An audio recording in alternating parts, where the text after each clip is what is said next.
মা চিঠিপত্র না দিয়ে তুই যে হঠাৎ মা শাক ভাজা উলু দাও, বৌদি বন্ডলা সাজাও। বরণডালা হ্যাঁ, এবারে আমি আর রাখে আসিনি, বাড়ির ছোট বউকে সঙ্গে এনেছি। ছোট বউ হ্যাঁ, সবাইকে চমকে রেখে আমার বিয়ে করে ফেললাম বাবু। আমাদের না জানি তুই বিয়ে করবি? তোমাদের জানাবো কি, আমি নিজেই কি জানতাম। নেহাত দিতে গিয়ে ধরা পড়ে গেছি। কি কি? ওসব ইংরেজি কাণ্ড মা, তুমি বুঝবে না। বৌদি তোমাদের যা নিয়ম কানুন আছে তাদের ছেড়ে না, আমি এই বিয়ে মানি না। তোমাকে মানতে হবে না। আমি কি নিজে মানতাম?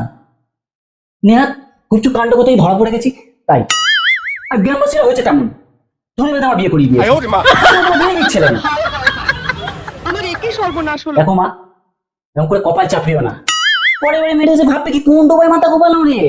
জানো মাসে মাসে মাত্র 200 টাকা করে পাঠায়, বিয়ে করলে কোন সাহস? মায়ের কথা শোনো বৌদি। মা, আমি ইনকাম করতে পারি না বলে তো তোমার আমার বিয়েই দিচ্ছিলে না। অনেক কষ্টে মেয়েটাকে পটিয়েছি, যে 500 টাকা ইয়ে পেতো লক্ষ্মী ভান্ডার, তার থেকে 200 টাকা তোমাকে দিত, 200 টাকা ও রাখতো, আর 100 টাকা আমাকে চা পানি খাওয়ার জন্য দিত। কত আশা করেছিলাম 10,000 টাকা নগদ নেবো, ফ্রিজ নেবো, টিভি নেবো।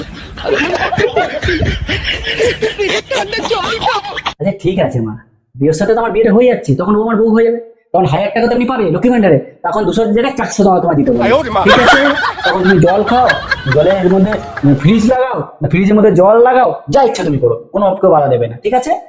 তুইও বিয়ে করে ফেললি তনু, আমার আর বোধহয় বিয়ে হবে না রে।